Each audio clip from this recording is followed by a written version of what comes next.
तमाम या प्रभाग क्रमांक 9 मधील मतदारांना शतशः धन्यवाद देतो।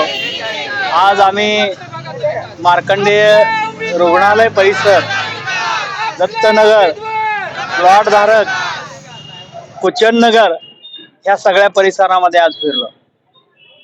खरोखर भाजपचं आतापर्यंत भाजपनं ज्या पद्धतीनं सत्तेचं वेगवेगळ्या पद्धतीनं ज्या सत्तेचा माज दाखवला, आजच प्रणितीताई म्हणालेत खरोखर आता सत्तेचा माज उतरण्याची आता वेळ आलेली।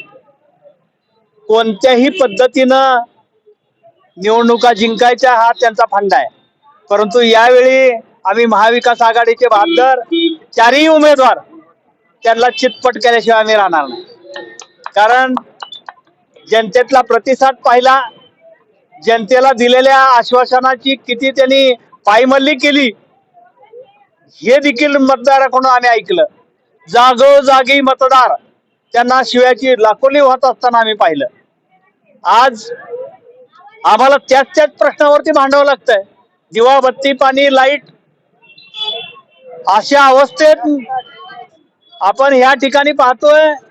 गेले अनेक वर्ष या भागामध्ये आपण भाजपवाल्यांना निवडून देत होतो, परंतु ते नगरसेवक कधीही फिरले नाहीत। अनेक वर्ष 20-20 वर्षात कधीही रस्ते झाले नाहीत अशी लोकांची ओरड आहे, मतदारातून ओरड आहे। आज निवडणुका तोंडावर आल्यानंतर हे डांबर हातरण्याचं काम करतायत।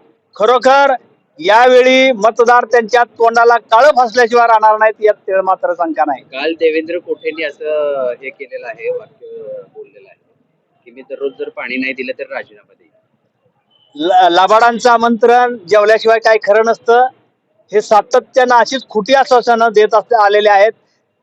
भाजपचे नेते सातत्यानं सांगतात की निवडणुका जिंकण्यासाठी जुमला अशा पद्धतीच्या वल्गना कराव्या लागतात। त्यामुळं भाजपवाल्याकडून आता लबाडाचं आमंत्रण जेवल्याशिवाय खरं असणार नाही। त्यांनी कुठलीही आश्वासन आतापर्यंत पाळली नाही आणि ती पाळणारही नाही।